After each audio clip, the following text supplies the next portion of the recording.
Hello and welcome to the Rams Writer podcast. We are back once again. It's been a couple of weeks now, but that's life. But we're back. And today joining me, I am joined by Elias Burke, who is Elias. Sorry, that's what annoying. Elias Burke, how are we doing? You're all right. From The Athletic. He's obviously joined us. He's replaced Ryan Conway. Now, just before I get into Ryan, a lot of people have asked me. I have spoken to Ryan, and Ryan texted me actually yesterday. He's fine. He's absolutely fine. He wanted to do something different. But Ryan is fine. But yeah, so it's Elias then, yeah. Elias is the one. Elias is. I'm used to it. I have to say that's the one that I normally get when I introduce myself to people. I mean, it kind of reads more like Elias, doesn't it? You'd assume it'd be Elias, but yeah, Elias, kind of like Elliot's, but drop the T and add an S. So Elias, then welcome to the show. Hopefully it's the first of many shows that you're on. I'm sure it will be. Yeah, obviously because you knew, I'm going to just sort of let you give you a couple of minutes just to sort of introduce yourself to the fans, sort of let them know who you are and what you've been doing, if that's all right. Yeah, of course. So yeah, I'm Elias, not Elias. Elias. Yeah, obviously I'm a sports journalist involved in football. I've been involved now in kind of journalism. I mean, I'm only 22, so I'm very young in my kind of journalism career. I graduated last year, did a little bit of work to kind of sustain myself up until May, June 2021. And then over the Euros, I worked for The Athletic. So if you go onto The Athletic, I'm sure lots of you are subscribed and hopefully more of you will subscribe soon. You can read some of the stuff that I did over the summer. So some of the stuff that I did was really interesting. My remit wasn't really to talk about football as much or what was happening on the field, but I had a lot speaking about mental health or speaking about diversity, community, all kind of football related, but with a kind of a wider aspect, look on life, societal things. So I spoke to a guy that over Ramadan, which is obviously the Islamic month that they have where they fast. Obviously, it doesn't really correspond with football playing times in this country. So he ran a league for people in Birmingham to go and play football that ran from like midnight. So obviously it gave them opportunity whilst they were not fasting. So they, still had the opportunity to sustain themselves, keep fit. So lots of really interesting stories on that kind of front uncovered. And then I did that, as I said, did that over the Euros period, worked briefly with the Mirror, the Star, the Manchester Evening News, and now obviously back at The Athletic covering Derby. What a job to have. I'm loving it so far.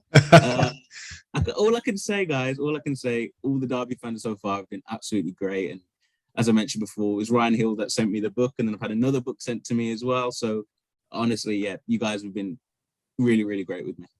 Oh, it's good to hear. So yeah, your Derby County then, of all the teams to pick, or all the teams to get given, it's Derby County. Never a dull moment, especially at the moment. I don't think you could have come at a sort of better time. But just before we get on to obviously the real talking points, which obviously is administration takeover.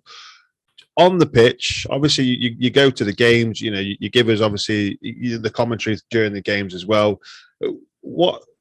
How do you think we've fared on the pitch this season so far from what you've seen? So obviously opening weeks, there was a bit of a struggle, and looking from the outside looking in, I didn't really have much involvement with Derby County at that time, but looking at that Peterborough result and stuff, and you think, okay, Derby could really be in for a tough season here. You'd assume that Peterborough was one of the teams to struggle, obviously going into the lead kind of late on in the match and then having the game kind of flip on its head. You think, yeah, this might be a real kind of a big struggle for Derby this season. A depleted squad, potentially, injuries, factors that can still affect Derby now. Yeah. You managed to get that special dispensation. Got Bulldog in, Jagielka, who I thought you'd think has been absolutely outstanding with Curtis Davis. And the team now, injuries coming back. CKR's obviously on his way back and, played half an hour, made a big impact on the weekend. There's a lot to be kind of optimistic about Derby at the moment. A big result at Coventry, a team that not just unbeaten, but hadn't dropped a point at home all season. And then you look at the performances at Preston and then Luton. I mean, it's so typical that the one game that Derby scored 2 goals in ages, they concede 2 sloppy areas, something that they haven't done in ages. But yeah, I mean, I'm loving following them, and there's a lot to be hopeful about. There are players there that have got real quality and real championship experience. If you look at their team and compare it to a team like Coventry, for example. Coventry are flying, but if you look at their list of names, there's not many names that you've heard of really, unless you're a follower of League One and lower league championship kind of thing. And then you look at Derby's name, that's players like Tom Lawrence, who's obviously scored goals at this level before, Kazim Richards, Turkey international, Jagielka Davis, stalwarts of the English game, Nathan Byrne, even quality player, Max Bird, Graham Shinney. These are names that football fans in England know. And it's just kind of sustaining that, getting over that terrible period that happened last season. Yeah. And Wayne Rooney's done that. And, the performance levels have lifted, incrementally in the last couple of weeks. I think they've actually genuinely been very, very good and full value for, you'd say like 7 points wouldn't have looked wrong. In terms of how the games are going recently. So yeah, impressed for sure. Yeah, it's good. I mean, especially on the pitch. I mean, I think we all know what's going off the pitch. It's not good. But I think the way that Wayne Rooney's brought this team together, brought the fan base back together as well. Everyone's behind him. Everybody's behind the team, and it's something I think that we've lacked in a while is that togetherness, and that's I think Rooney has to take massive credit for that because he was a manager under fire last season. A lot of Derby fans, me included, said he's not the man for the job. Now he's building something here, with his hands tied, his feet tied, everything is tied. Yet he's still managed to build something and put performance on the pitch. The only thing I think he's really lacking is a goal scorer up front. That is, that's the thing that we're lacking. Amazingly, England's top goal scorer has got us defending well, but we seem to be lacking in the other area of the pitch, and that's putting the ball in the back of the net. I mean, it just doesn't add up, does it? Yeah, and you look at teams that get promoted. Like Fulham. What do you reckon Mitrovic is on? Probably like 60 grand a week, and he's on 60 grand a week. Fulham can afford him because they know when they've got a striker that can get 25 goals in the Championship, they've always got a chance of going up, kind of thing.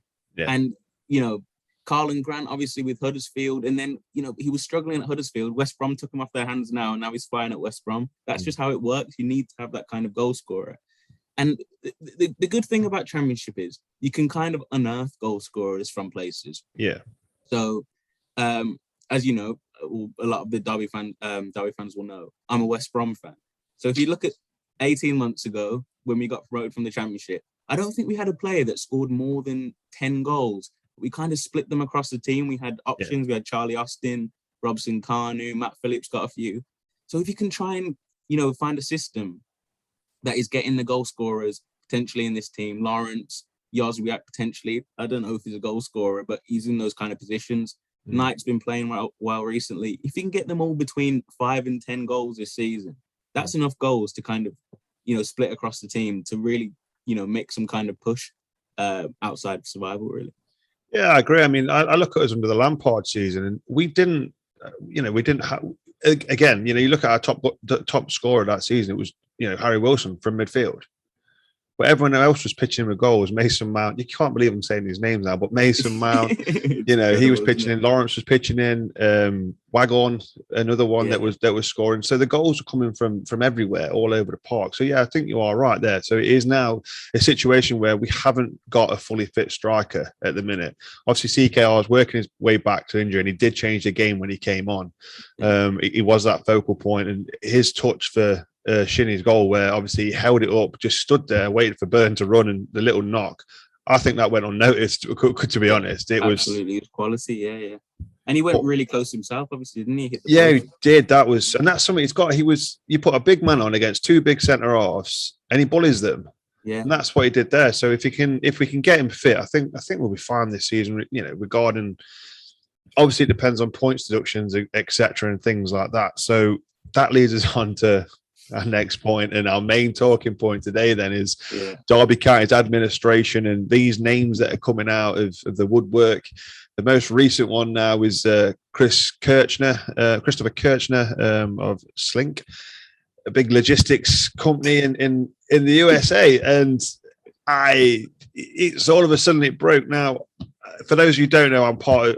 If you may have seen us on Twitter or on Facebook, but the Black and White Together supporters group. Now we formed this group just after administration or just before administration. You know, you can go visit our website dcfcbawt.org and you can become a member, etc. But with us being a supporters group, we've managed to sort of put it on ourselves and gone, right, let's try and get some information. So all names that have come out of from the media, etc., we've got in contact with them. So we've been in contact with Andy Appleby. We've been in contact with Colin Binney, who's vice president of the Carlisle Capital. We've been in contact with Gary Cook, and we've also been in contact now with Chris Kirchner. But you know, and they've given us feedback. You know, Andy Appleby, you know, he's stated that he wants to save the club, so we know he is involved. Gary Cook has kept a bit quiet about it. He replied to us, but didn't really give much away. Carlisle Capital said they are interested, but they are looking at other options as well. And Chris Kirchner, obviously, he came out, and I've never.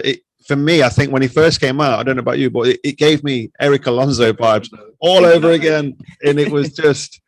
That's what it was, isn't it? And you know, I was told coming into this industry, you get someone coming in, you know, bullish, balls out, kind of trying to make an impression right away about buying a club. They tend to be the ones that don't last the test of time. That tends to be how it goes. Obviously, you can point very recently to Eric Alonso on that factor.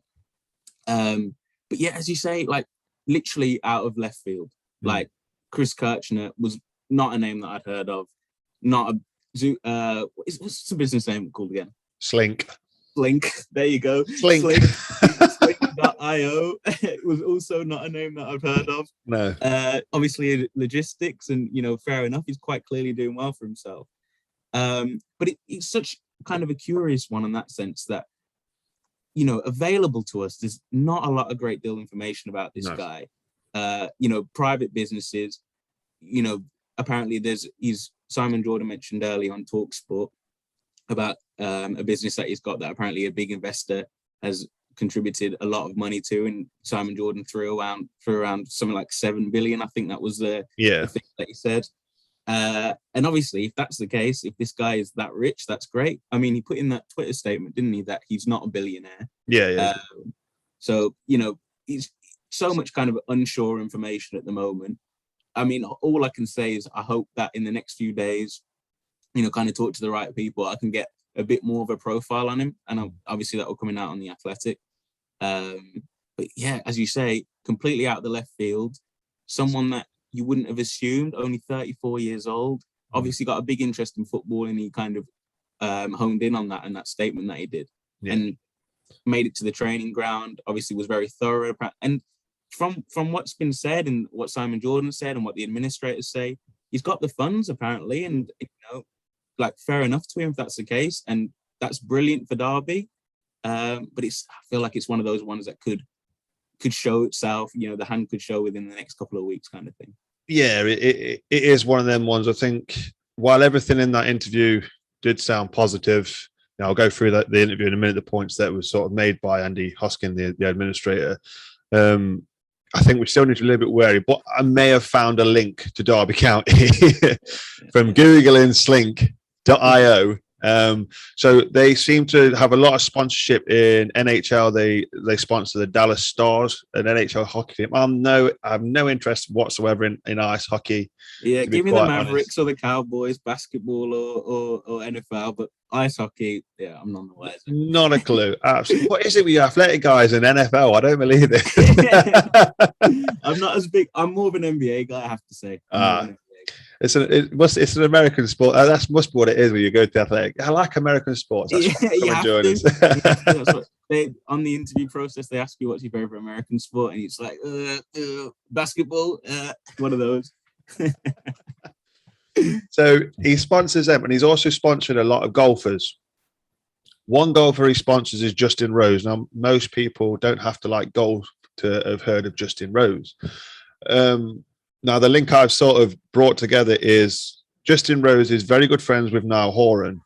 They're also business associates, and they've set up, I think it's Rose and Horan. It's sort of like a golf music thing. I'm not really looked into that deep at the minute. I was more trying to find the link. Now, that is where I think the link has come from, because I think Niall, obviously, he's a big fan. He's not rich, but he's got money, but he knows people in high places. So I think that for me is where the link has come from.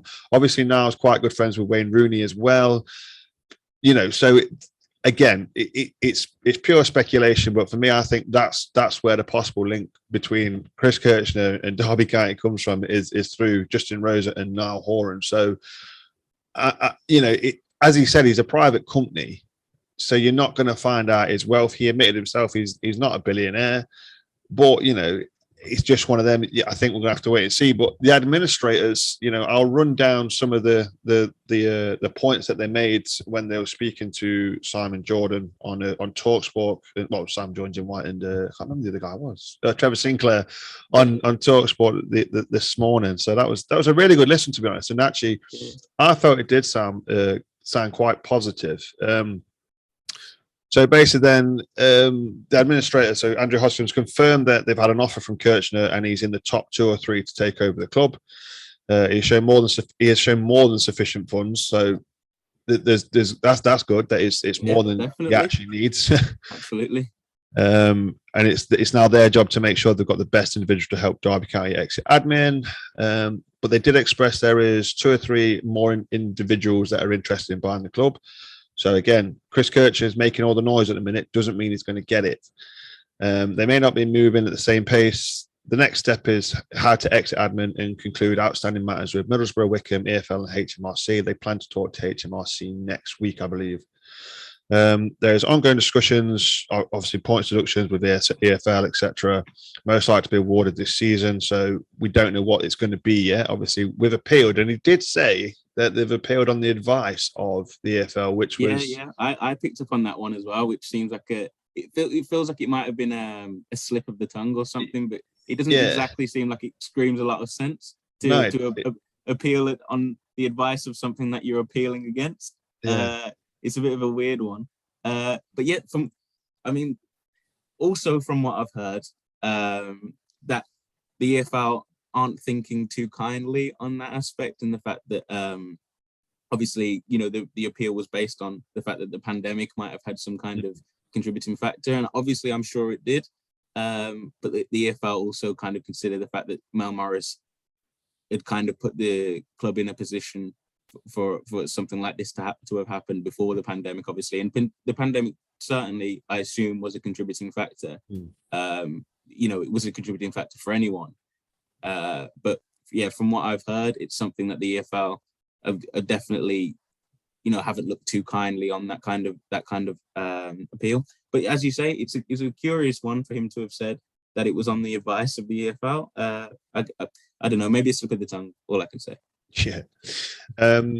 They're also looking at obviously getting the exit strategy done in the next 3 weeks. So that for me says things are moving to get 3 weeks. That doesn't mean we're looking at, obviously, because I when I first heard it, I went, oh, that's it. We're going to be bought out in 3 weeks. Yeah. But that's when they're looking at getting their exit strategy sort of completed, and then they're hoping to be done at the latest by the first week of January. So fingers crossed it's in time for the transfer window. Exactly. He said that Wayne Rooney has a significant pull for new owners in both the United States and Europe, and they admired how meticulous Kirchner was. He walked around every yard of the training ground and the stadium, showed great passion, and admin, they're not really bothered about his social media posts, and that's not the ones that we all saw that got deleted. That maybe when you think about it, he's only 34. 10 years ago, we were all stupid, and we all tweeted and said stuff that we don't mean, and he's a kid basically. So I'm sure when there's kids nowadays that are on Twitter, they look back at their tweets from 10 years and they go, oh, why did I tweet that? And then finally they said he's very switched on. He knows his onions was the word that they used. He's got very switched on advisors. He knows what he's talking about, and he'll be there Saturday at the game. And then they ended the interview by saying Derby fans can be optimistic for the future. So it was a very good interview, I thought, actually. I think Trevor Sinclair asked a really interesting question. He kind of alluded to the fact that obviously Wayne Rooney has a massive impact on attracting buyers from the US elsewhere, for example, and obviously that's pertinent with Kirchner, who mentioned obviously by name Wayne Rooney in the statement, and he was like, So if Wayne Rooney was to, the results were to suffer on the field kind of thing, do you think Wayne Rooney will still be kind of kept on purely because of the fact that he can, attract these names from elsewhere? And the guy, Hoskins kind of, didn't really answer the question, which I thought was fair enough because, it's for the administrators, having Wayne Rooney at a club like Derby County, obviously a massive club with a good fan base, a strong fan base, but having a face like Wayne Rooney automatically attracts the whole world to Derby County in a way that it wouldn't be otherwise. Obviously, a Lampard did the same thing, but even Wayne Rooney's on that completely different stratosphere. Yeah, I agree. Wayne Rooney's, he's among like the greatest players of his generation when you think. And people from Asia, Africa, America, I tell them, I work for Derby County. Wayne Rooney's the manager. Oh, Wayne Rooney is the manager of Derby County. Obviously, it's going to draw a massive interest. And obviously, fans of the Premier League is massively growing in America. That's also very good for his brand also to be associated with a club that's obviously linked to Wayne Rooney. So I thought that was a really interesting question. I'd like to think what you think on that one, in the fact that, let's say results kind of slip on the field, a few games without a win or a few games without picking up points, and Wayne Rooney's job kind of comes into question. Would you still like him to be the manager just so he can kind of get that interest from elsewhere? That's a horrible question. Yeah, you're doing this is my show, not yours. No, I see where you're coming from. Yeah, it's one of them that's where I think whoever comes in, whether, like I said, we don't know who else is involved. The other, obviously, 2 or 3 that the administration mentioned have remained quiet. But Kirchner seems to be, he wants Wayne Rooney, and that's, at the end of the day, if he wants Wayne Rooney, he wants Wayne Rooney. But there has to be a point when you're an owner of a football club, if you're not performing on the pitch, we all know in this game, you as an owner, you can't have much of a heart. It doesn't matter if it's Wayne Rooney. It doesn't matter if it's, Frank Lampard. If you're not doing your job well enough, you're gone. Because at the end of the day, as much as you'd like to build your brand, you can't necessarily do that if you're not performing. Because as it stands, we don't know the point deduction wise. If the appeals sort of muted and we're given the -12, and then we're given the supposed -9 as well for the accounts, which obviously that's another hurdle that's got to be addressed as well, is the accounts. That's 21 points. Next season, sadly, Derby, we're going to be a League One club. So any potential new owner has got to sort of have that at the back of their mind to say, you know what, I might be, I've got a high possibility of owning a League One club next season. And let's be honest, there's, we all want, obviously when I think it was Alan Nixon broke the news about a billionaire is stepping up to the plate. Everyone went mad. Oh, we've got a billionaire. But you have to think, you can't spend money in this league anymore. Yeah. You can find by FFP. You can find by the fact that because we're Derby, we might be getting a point deduction that puts us to League One. If a new owner comes in, he's got to be in this for the long haul. And fair enough, I think, in fairness, Kirchner did tweet on last night, I think it was, said he's not in for a quick fix. He is here for. Yeah. And that was very promising for him to have said that as well. Whether it's true or not, it's very, very promising, the fact that he's kind of considering Derby as a long-term kind of investment or long-term interest for him, rather than something that he can associate with Wayne Rooney right away, because obviously Wayne Rooney carries, as I mentioned, a massive brand. And also on that point about FFP, and I spoke to an EFL chairman the other week. I put it in one of my pieces, and he was kind of on that. He's a chairman of a club that's got a fair bit of wealth, and he was kind of on the point that, if my owner is willing to back this club, why can't we spend the money, kind of thing. And it's a difficult point for Championship football at the moment, because when that happens, you can quite easily look at Mel Morris on the other side of that, and he was an owner with wealth, and he was an owner that injected a load of money into the club. But at the end of the day, Championship clubs can't sustain massive transfer budgets, because the fact of the matter is, if they don't get promoted, Championship clubs don't make enough money to sustain a massive transfer fee or a massive wage bill, kind of thing. So it's such a kind of risky it definitely has to be a long-term plan. And the fact that he's associated the club with a long-term plan, and the fact that he's looking ahead, even if the club gets relegated to League One and still wants to be associated, kind of is positive in the fact that he's got that vision to build the club sustainably, whereas other owners previously, weren't looking so far ahead, essentially. Yeah, I agree, and this is the dilemma that any new. I mean, Mel Morris said it in his sort of in his interview with Ed Dawes after the admin that there's not many people that want to be football owners anymore. But at the end of the day, if someone's there and they're willing to be patient, and I think that is the key at the moment. I mean, a lot of people, I think, are going, "Oh, new owner," and they're totally forgetting about everything that's actually going on. Exactly. They're going, "New owner, let's buy the league." It can't happen. I happened the last time when you tried to do it. Exactly, and that's what you got to think. I mean, I know some people have heard. Obviously, we've mentioned the name Andy Appleby, Sam Rush.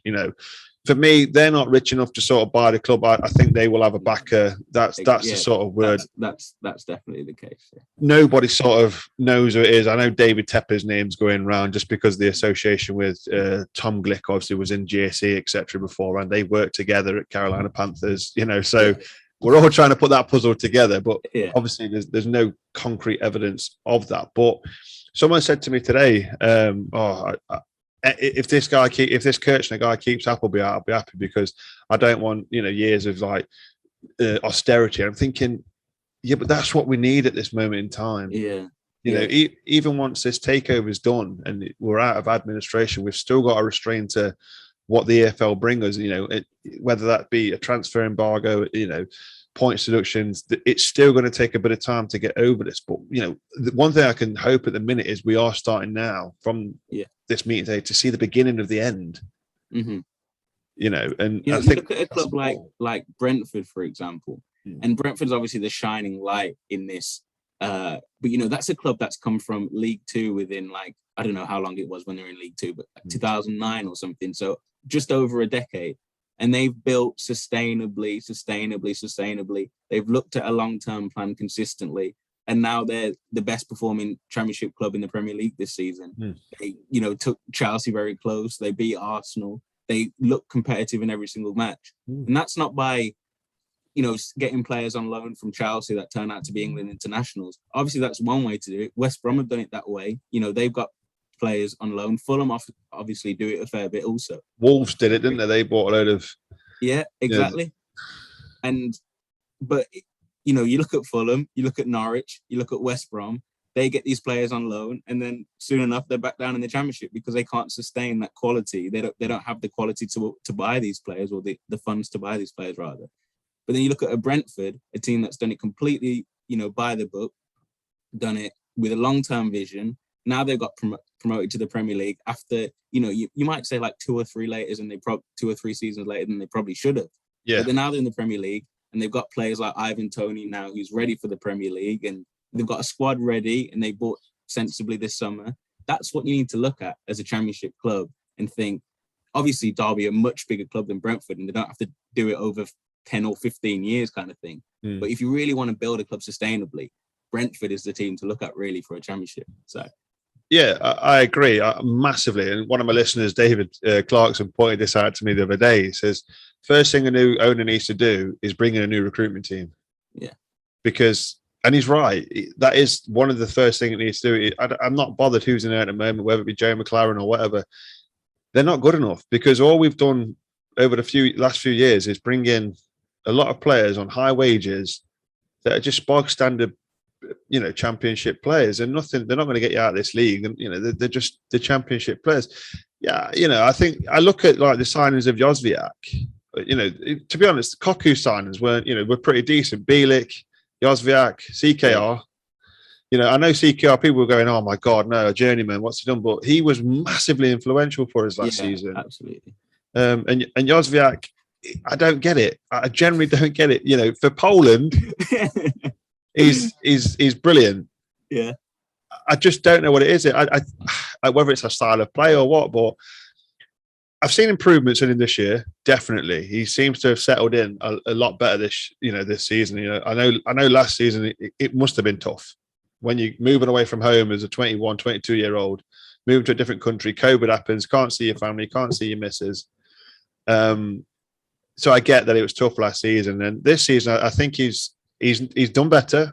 But he's still young. Let's be honest. He's still 23, I think it is. Yeah. He's still very young, and he's still got time to improve. But for me, recruitment has got to be better. I mean, I have to say, you mentioned him earlier, Nathan Byrne, brilliant signing. Yeah. I think he's been very good in the last couple of games, especially because of Ebersali's obviously had that great game from right back against Preston, and then he was coming in now as a player that, you know, he's highly rated by the fan base. Everyone thinks he's a good player, but, you know, has had a decent start to the season without setting the world alight. Yeah. And comes back in. Ebersali's obviously, he's got some competition now, hasn't he? Because Ebersali had that great game against Preston. Yeah. And since then, he's really lifted his game. That Coventry game, you know, obviously essential for the equaliser. He got the assist. And that's, as I said, like, Rooney having that squad now, and you can look on the bench now and not see, you know, with the greatest respect to Jack Stretton and Dylan Williams and the likes, they're very young. Really, they shouldn't be expected to lead the line or be a key player of a championship club at 18, 19, 20. It's just not right now in their development. Yeah, they'd maybe go on loan otherwise, or still be in the Premier League 2 squad. But now Rooney can look at the bench now and see senior players that he can trust to make an impact. That's really going to make all the difference as well. And it's going to be easy for the younger players also because, you know, Ebersali, it's going to be so much easier for him to not have all the pressure of him, you know, making a massive impact off the bench or starting from the get-go. But when he's seen a player that's already played well and he's coming into a settled atmosphere, you might be drawing, you might be winning, losing. But when you're seeing a more settled atmosphere as a young player, that's going to be so much easier for him to make an impression. Yeah, without doubt. I mean, you've got. I suppose in some aspects, you've got to take your hat off to the academy lads that have come through because they've been forced that way. You know, it's as much as they must enjoy it and go, wow, I'm 19 and I'm playing in the championship against, you know, players like Mitrovic, like you say, you know, like Mitrovic, players like that, and you go in, I'm 19, I'm doing this. But on the other end, you go, this is tough. I'm not quite ready for this yet. You know, especially, you know, our fan base at the moment is unreal. You know, we get behind every player. You know, you see Festi come on, and you think that's it. You know, he's going to get you a penalty. He's going to just because he's you know, to me, the thing is, he set that standard himself. You know, I've watched him in the under-23s for the past 3 years, and I was so surprised he wasn't one of the players that was come through when Philip Cocu was in charge, because I thought this guy is ridiculously quick. You know, it's like having Usain Bolt on the pitch. He's unreal. And he's so strong. Yeah, he combines the pace and the physicality. Like it was against Preston, and there were a couple of instances where he was up against the left wing back, and you might think, all right, he might just kind of inch forward a little bit, try and like do a little bit of skill to take them on. Instead, he just knocked the ball 5 yards ahead of them, chased around them, and just crossed it in. It's like, it's too easy for this guy. It is. And that's where you get. And he does that though, but then that's it. He sets the ballpark. You know, that's the benchmark he set. So we don't want to put too much pressure on him, but that's what we're expecting him week in, week out. And I think that was the problem with Max Bird. Max Bird was another one that obviously under Cocu, when he was sat next to Wayne Rooney in midfield, unbelievable. Probably the second name after Wayne Rooney on the team sheet. Last season, struggled big style. Really did. And I think that's because, you know, of the pressure. I know fans were in the stadium, but we were awful on social media last season because we had no other way of expressing how we felt. No, absolutely, yeah. You know, I was speaking to Steve Nicholson about Max Bird yesterday at the open training session. He was like, just a couple of years ago, obviously that Rooney season when he was playing alongside Rooney, he looked confident. He looked like a player that was a first team player kind of thing. And even then he was like a slighter, obviously still very young now. But last season, you know, that was tough for everyone, wasn't it? For fans, for players, you know, you mentioned Jozwiak. But just to kind of, you know, one result going against your way or one bad performance, you don't have the fans to lift you anymore. And that's obviously making such a massive impact for Derby this season. If Derby, you know, if there weren't fans this season, you know, if there weren't that 12th man at Pride Park every other week, Derby, I don't think would be in the position that they are. And that's just like the matter of fact, because if you look at the team that started the season, that was a team, you know, a threadbare squad that was low on confidence, that wasn't playing the best. But that 12th man has lifted them. And obviously now, 5-match unbeaten run. and everyone's behind Derby. The players are feeling good. Players are performing well. Max Bird and Graham Shinney against Coventry, absolutely outstanding, especially in the second half. Max Bird, I think that's the best performance I've seen of him since I've taken this job, and that just shows you like the difference that having fans at Pride Park and having the 12th man and a bit of confidence can do for a player. It's incredible. Oh, exactly, and I think that's where I've been, and I get part of me thinks obviously I know Kirchner he was at the Luton game. If players are seeing a guy that's there and he's and as well obviously bringing out on social media like he has done, they know that things are going to be happening soon, and we're not going to be they're not going to be stuck where they are. Yeah. I better start playing. Exactly. You're thinking, oh God, we might have a new owner coming in. He might want to get rid of me if I'm not performing. So, and that's what it ties down to. So everything sort of could be coming together. And yeah, we are bottom of the league, but that's via the points reduction. But without that points reduction, we'd be easy mid-table. Yeah, exactly. And it just shows that even though we are a threadbare squad still, if you like, we've got what it takes to compete in this league, and that's just by showing, I think, the heart and the character that these players have given, and I think again we've got to give massive credit to Wayne Rooney and the rest of the coaching staff. Obviously, it's been tough for them. They've lost staff. We can't forget that. There has been job losses due to administration.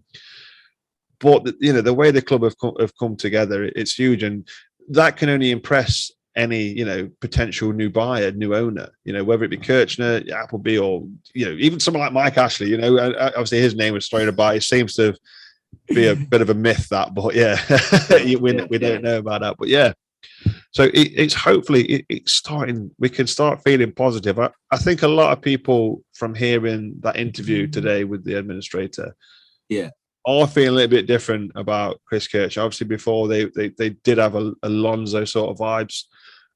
They might be wearing a little bit now, which is good. But he obviously knows his football, because he slagged off a Leeds fan and he slagged off Notts Forest. So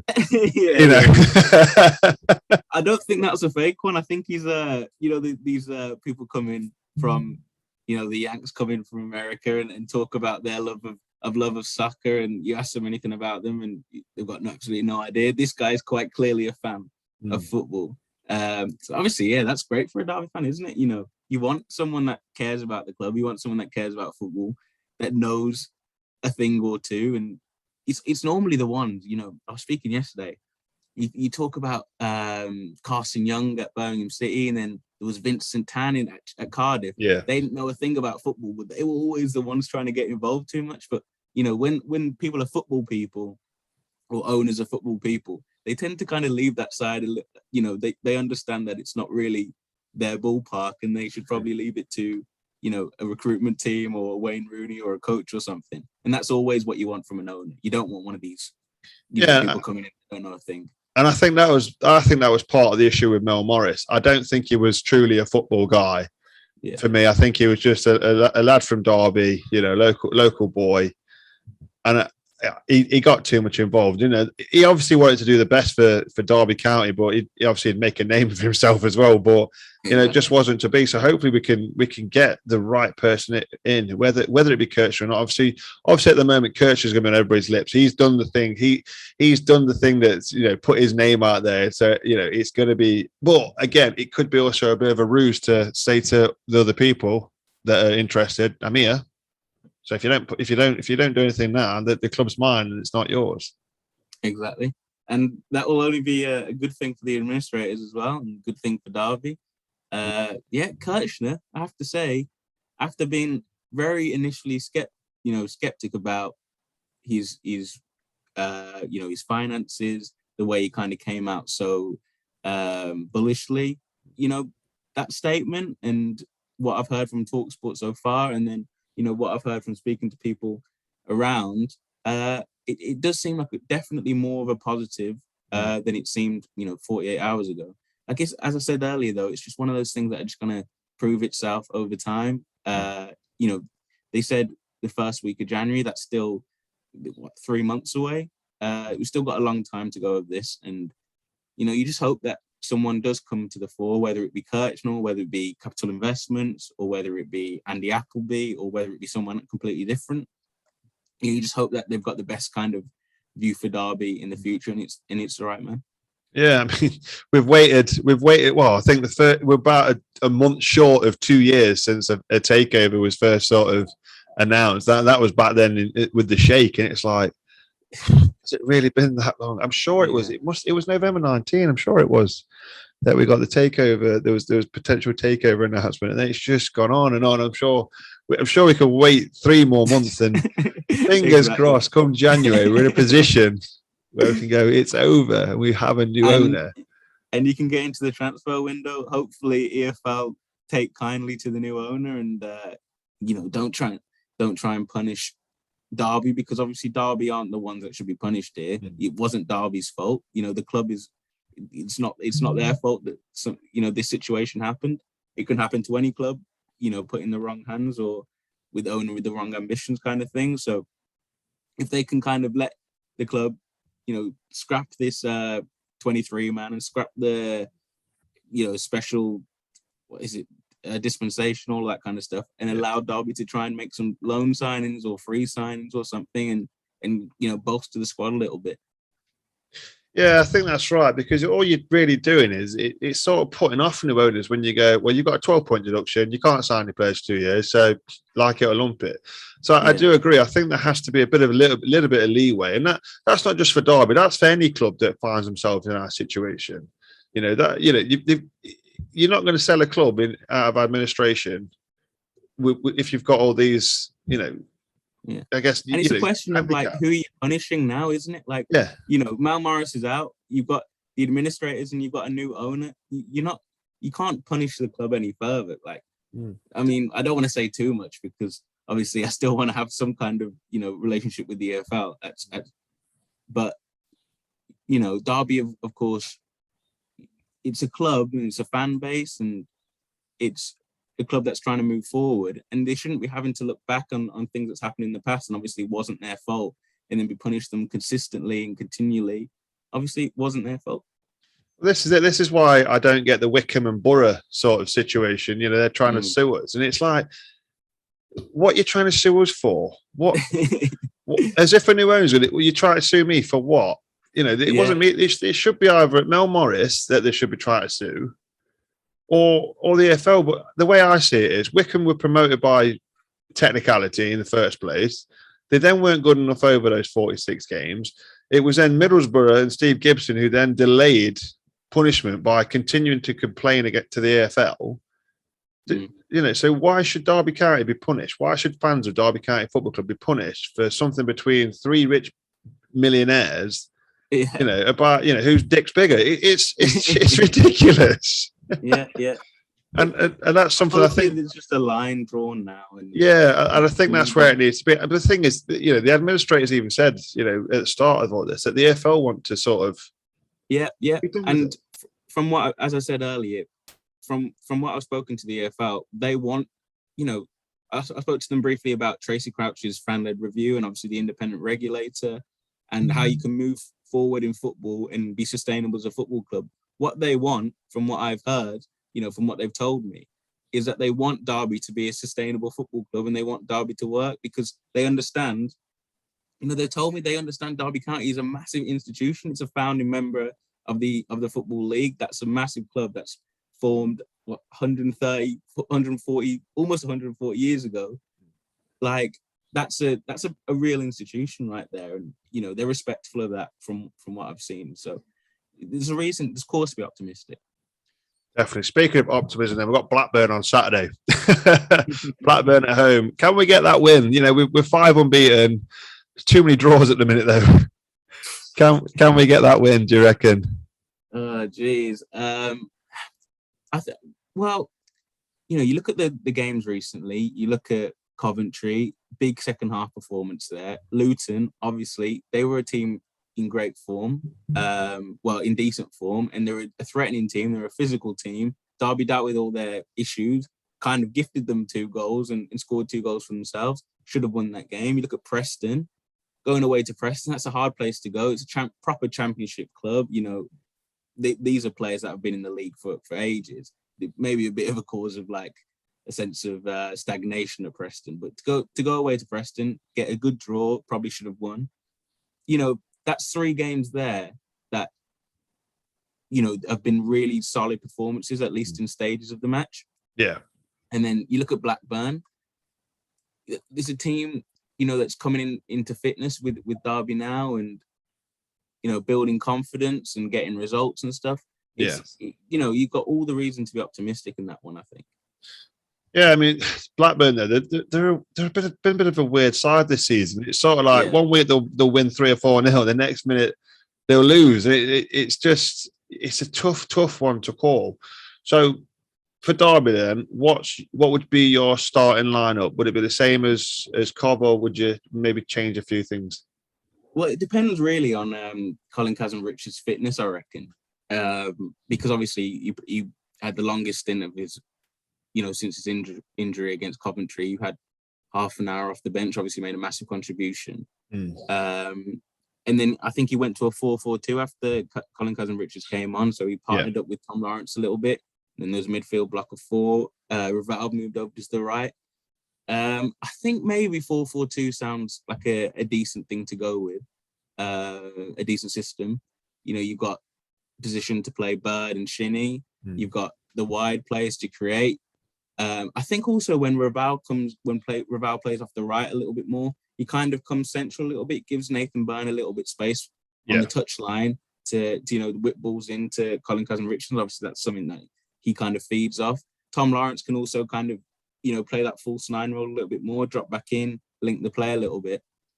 So it does seem like a system that suits them. It might look more like a 4-2-3-1 with Lawrence playing as a number 10. But even still, like that 4-4-2, 4-2-3-1, there's not a great deal of difference between that. I think, that would be the starting 11. So you'd probably be Roos because Allsop's not going to be available. If Allsop was available, who would you put in, Roos or Allsop? That's $1 million question, isn't it? I think I'd go with Allsop. Oh, get out now. I think he's obviously, you know, the run of clean sheets, you know, that's massive.